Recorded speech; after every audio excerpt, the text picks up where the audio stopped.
แต่ว่าผมแถมให้เป็นชุดไปเลยคือบนนี่ผมให้ชุดนึงผมตัดแล้วครับผมทำเป็นชุดนึงเพราะว่าเป็นอย่างจุดเดียวเอาว่าผมก็เอาในนี่นะเดี๋ยวผมจะอธิบายฟังดอกคุณพ่อพร้อมแล้วบ่นี่ครับย่างครับพันจะเขียนวันที่อยู่ครับครับเขียนแล้วครับเขียนแล้วผมบอกฟ้าดอกคนนั้นผมก็เสียงนี่ผมคิดว่าคุณพ่อคือสิแล้วพระกลับมาบ้านอาบน้ำมันไม่แล้วที่ผมคิดว่าบ่ได้ออกไปใช้ครับอยู่บ้านมันมือก็เลยโทรเสียงมา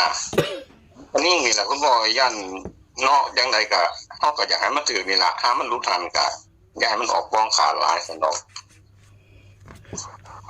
ก็จักสิเป็นจังไดฮะนั่นคือตัวที่ผม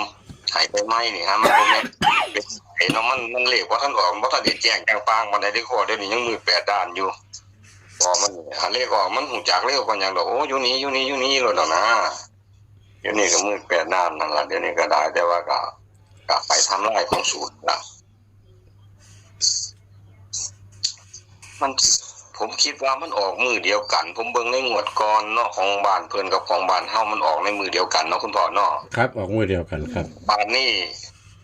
นั่นของไทเฮาออกก่อนกลางเว้นเป็นบ่ของเขาออกน้ำก้นนั่นเขาลอยเอาของเฮาไปออกน้ำหลุดได้คุณพ่อ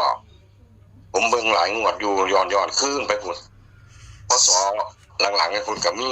ผมเนี่ยมันสถิติมันมีอยู่ผมย้อนเบิ่งโอ้ว่าได้แท้มันคันมันออกมือเดียวกันนี่มีสิทธิ์80%บนให้คุณพ่อมันเดี๋ยวของข้างไปออกมันสำหรับวอลเลขบนกับเลขล่างเลยเพิ่นเอาไปออกมันไปออกใส่กันมันทับกันในมือเดียวกันนะคุณพ่อครับแม่นอยู่ครับมันออกมือเดียวกันมันทับกันมันก็เลยออกดึงของกันไปออกนั่นคือของทั้งพุ่นผมมาออกทั้งพี่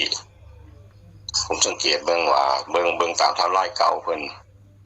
ว่าเรียกวิ่งกันเก่าอ่ะเด้อคุณพ่อเด้อข้างบนก็ได้399หั่นล่ะที่ตามที่ผมให้ไปอันนี้ล่ะอันนี้วิ่งบนเนาะครับเนาะอันบนผมเว้าเลขบนซะก่อนอันนี้เลขล่างมันก็สิให้คือกันแต่ว่าก็บ่หลายชุดคือกันนั่นล่ะมันเลขตัวเดียวผมย่านเพิ่นบ่เข้าใจตรงนี้ผมเห็นของต่างแดนอันเลขบนวิ่ง3กับ9เนาะครับเนาะผมวิ่ง3กับ9คุณพ่อเอา84เด้อคุณพ่อเด้อของบน84แล้วก็ผมสิให้เป็นเลข3ตัวให้ตัวนึงคือ784อันนี้เลขยังครับ84นี่เลขบนนี่ล่ะเดี๋ยวผมจะอธิบายแต่ว่า8มันมาจะใส่4มันจะใส่คือสิมาจับ84จังซี่นะแต่ว่าสิถามว่าเลขวิ่งคือ3กับ9ก็มี84นั่นล่ะผมยาน FC บ่เข้าใจตรงนี้ล่ะยาน FC บ่เข้าใจตรงนี้แต่ว่าผมนอนอยู่ที่ผมเห็นเลขต่างแดนออกไปนั่นโอ้ยบ่ได้แท้มันเอาตัวแทนขึ้นมามันก็เป็น30พอดีผมก็เลยคันนิ่งนี่นะคุณพ่อหามันไปจังซั่นมันเป็นสูตรคล้ายๆกันเด้2อันนี้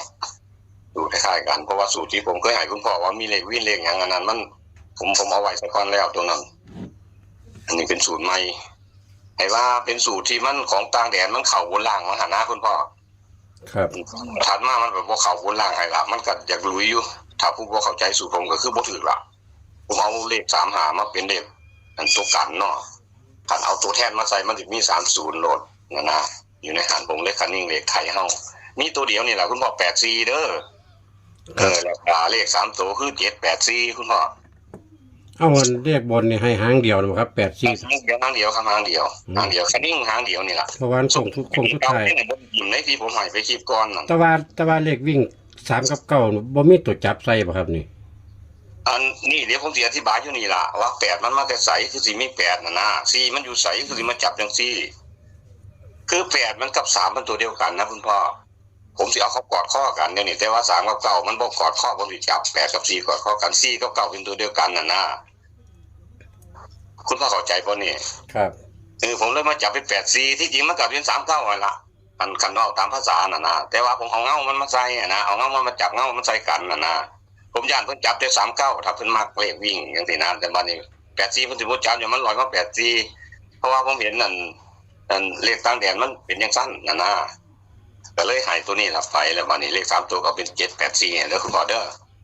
เลข3ตัวนี่คือ784นี่ครับเอา784เอา7มาเป็นหลักร้อยซะเพราะว่ามัน5กับ2มันยังแย่งกันอยู่นะในเมื่อ5กับ2แย่งกันถ้าเกิด5ผมมาเป็นหลักร้อยนี่7สิมาแย่ง2นะครับผมคิดว่าในใจผมวิเคราะห์ของผมดอกถ้า FC บ่มักก็เพิ่นเอาหาตัวอื่นใส่เอาแต่ว่าตัวหลักก็คือ84นี่ล่ะเพราะว่าผมเอาออกมาจากหันล่ะเด้อคุณบ่เด้อเฉพาะเลขบนเด้อแล้ววันนี้อีกอันนึงบัดนี้ เอาชวนมันบ่ทันหลายตัวเนาะเพราะวันที่เป็นคันนิ่งคือกันย่านมันเป็น8-9นะคุณพ่อย่าน3เป็น8นะผมก็เลยว่า8-9นี่ก็บ่ทันได้บอกให้นะแต่ผมเว้าไว้อยู่ดอกในคลิปนั้นก็ได้เป็นความเว้าบาดนี้เอาเป็นตัวเขียนถ้าคุณพ่อเอาเป็นตัวร่องมา89ซะตัวร่องเอา84นี่มีเท่านั้นล่ะเพราะว่าถ้าหาลางเทื่อ3มันบ่มามันให้8มาแม่นบ่8มาแทนบัดนี้8มาแทนมันแล่นใส่9นี่เฮาสิเจ๊งเลยนั่นนะก็มันนี่เพราะว่ามันตามทำลายสูตรมันมาในนี่ผมก็คิดว่าเลขวิ่งสิบ่หลุดดอกสิบ่หลุดดอกบ่รู้จังได๋แล้วว่าอากาศที่ให้คลิปนี้ไปด้วยความคันนิ่งเด้อคุณพ่อเด้อเป็นห่วงย่านมันลอยมานี่บ้านนี้อันเอาเด็กล่างเด้อคุณพ่อเด้อ ครับ เด็กล่างนี่เอาเป็น เลขล่างวิ่งตัวไหนครับเลขล่าง ล่างอันเก่าแล้วคุณพ่อเป็น9หาอันเก่าอันการเป็นหา1อันเก่าอันน่ะผมสิจับ62ให้เด้อคุณพ่อเด้อ62ตัวเดียว เลขวิ่งนี่คือหากับหนึ่งเด้อครับ นั่นละหากำนึงตัวเดิมมาละที่ผมเคยหายผมหายไปคลิปแรกมันเป็นเรียกวิ่งหาหนึ่งเนาะ ครับ ตัวกันผมจับกูใหายตัวกัน41มันบ่ตัวรักผมใหาย01 21หา1เนาะผมวงกลมหา1ให้เนาะ ครับ นี่ผมย่านเพิ่นบ่นั่นน่ะนะแต่ว่าผมย่าน1นี่เป็น6อ่ะนะคุณพ่อก็ผมสิมาจับแบบนี้ถ้า1เป็น6บัดนี้1เป็น6นี่บัดนี้มันสิบ่ออกใส่หาผมคิดว่านะถ้ามันเป็นล่างมันสิเป็นมันสิออกไป2มันสิ21พุ่นน่ะนะ2112แต่ว่าผมจับ6ขึ้นมาผมเลยสลับ6มาเป็นหลัก10นะคุณพ่อในเลขล่างเด้อคุณพ่อเด้อผมจับ21เด้อบางทีให้เป็น62นี่เด้อคุณพ่อเด้อแต่ว่าผมหมายไปนั่นมันมี01 21หา1ดอกที่ถ่ายคลิปก่อนนั่นตอนนี้ผมเลยมาเอาเลข1นี่เป็น6แต่ถ้าคุณพ่อคุณแม่เพิ่นเบิ่งแล้วว่าโอ้คันว่าเลข1เป็น6มัก6อยู่สิก็เอา6มาแทน1ก็คือโตหล่นในเลขล่างสินะอาจจะเป็น06 62 60ก็ได้156 65ยังไปจังซี่นะคุณพ่ออันนี้ผมมาเปลี่ยนเลข1เป็น6นั่นล่ะเพราะว่า1กับ6มันตัวเดียวกันเด้อคุณพ่อเด้อเพราะว่าเห็นไทม์ไลน์ของต่างแดนนั่นล่ะให้35ไปโอ้ยตัวแทนมันมาเพราะว่า5กับ0ตัวเดียวกันน่ะมันผมก็ขยายไปอยู่เพราะมันออกมาโอ้ยถืออยู่เลขแต่ว่าถือตัวแอมมันคือนำบ่เนาะซั่นเนาะคุณพ่อคุณแม่ผู้เข้ามาเบิ่งเพราะว่าขยายออกมันก็มีแค่85เป็นตัวรองเนาะกับ30เป็นตัวรองนะผมถือเอา35เป็นตัวหลักบัดนี้ก็ของเฮาที่อันของบ้านเฮาถ้าออกไปนี่ถ้าสมมุติมันเป็นคือตามทำลายของต่างแดนมันก็ต้องเป็นแนวนี้แหละคุณพ่อในเลขล่างนะถ้ามันลุยจังซี่มันสิออกมาตัวแทนนั่นล่ะสิขึ้นมาแทน76มันสิเปลี่ยนบ่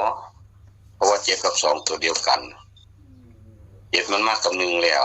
บ่รู้ว่าจังได๋แล้วว่าก็เอาจังซี่แหละเด้อคุณพ่อเด้ออันนี้อันเลขที่มาย้ำในเที่ยวนี้ก็มีเท่านี้ล่ะ อันเลขล่างให้62บ่ครับ อัน62ตัวเดียววันนี้ผมจะอธิบาย62นี่ก็จะคือว่าวันล่ะคือ2นี่มาจาก1นี่ล่ะเพราะว่า6กับ1ตัวเดียวกันนะคุณพ่อ2ผมยังคงเดิมไปอยู่ผมพอมันเปลี่ยน1เป็น6ผมมาจับไป2ผมบ่จับใส่5เพราะว่าขันมากับ5มันสิไปเป็นหลักร้อยหลัก10จังซี่นะมันอยู่ในเลข3ตัวที่ให้ไปในคลิปก่อนแล้วจังซี่นะคุณพ่อคันนิ่งตัวนี้ล่ะหลายคันนิ่ง65อัน62นี่ล่ะหลายแต่ว่าก็อย่าลืมเด้อหลายที่ก็ได้เพราะว่าเลข9กับเลข6มันเป็นตัวสำคัญอยู่เป็นอย่างตี5มันตีลังกามันสิกลายเป็น9อ่ะนะก็เอาเป็นตัวรอง92ไว้แน่ถ้าชอบ62นำผมได้วันนี้ก็คือ94นี่คือกันนี่ตัวอ่อนอัน84นี่อันตัวสำคัญกันนี่ล่ะย่านมันกอดข้อกันโดยที่3กับ9บ่เป็น3 3บ่เป็น3 9บ่เป็น9มันสิกลายเป็นจังซี่มันเถาะมันสิกลายเป็น84เพราะว่า9กับ4ตัวเดียวกันเนาะในเลขบน3กับ8ตัวเดียวกันก็เลยจับให้84ก็ให้เพิ่นไปวิเคราะห์เอาเด้อคุณพ่อมีเท่านี้ได้คุณพ่อเอ้ยครับเป็นโครงสุดท้ายยามใหม่คือตอนนี้ล่ะยามมันเป็นตามทำลายจังซั่นคันแม่นเพิ่นบ่มาให้เพิ่นเบิ่งแล้วก็ไว้ถ้าพี่หน้าในงวดถัดไปว่าทำลายมันเป็นจังซี่เพราะเข้าใจสูตรแล้วเพิ่นสิจับเก่งของผมคิดว่านะเพราะว่าผมก็มันก็ไปตามทำลายของมันนี่แหละเนาะคุณพ่อเนาะครับขอให้คุณพ่อคุณแม่ FC ผู้ของเมืองก็ขอให้โชคดีทุกคนสวัสดีครับขอให้โชคดีครับสวัสดีครับพี่น้องแคปหน้าจอเด้อแอดก็ให้เบิ่งแล้วล่ะอันที่เพิ่นปล่อยตะตองวดนี่ล่ะพี่น้องนี่เพิ่นให้ตะสุด3ตัวมาบนเพิ่นบ่ตัดบ่ซ้อยให้พี่น้องเฮาแคปหน้าจอเอา บ้านนี้เพิ่นเลขวิ่งกับตัวเก้าตัวเดิม3กับ9ตัวเก้าตัวเดิมก็มาจับให้2ตัวถือว่าฟันคงสุดท้ายแล้วพี่น้อง84 89เนี่ยบ้านนี้ส่วนล่างได้อพี่น้องที่ปล่อยตัวงวดนี่ก็วิ่งตัวเก้าแล้วพี่น้อง1กับ5 01แล้วก็21แล้วก็ แล้วก็51ตัวกันคือ41บาดนี้พ่อเพิ่นมาสรุปโคงสุดท้ายก็เลขวิ่งตัวเก้าตัวเดิมก็ถือว่าเพิ่มเลขเนาะพี่น้องเนาะเพิ่มละซ้ำเพิ่มละนี่ปล่อยแต่ต่องวดก็มาเพิ่ม62แล้วพี่น้องเด้อมีของเก่าของที่ต่องวดให้มาเบิ่งนำถือว่าฟันโคงสุดท้ายละไปเนาะพี่น้องเนาะเอาตามนั้นครับผมเอาโชคมาเฮงๆปังๆกันก็จะเริ่าลืมฝากกดไลค์กดแชร์กดติดตามสำหรับคลิปนี้สวัสดีครับผม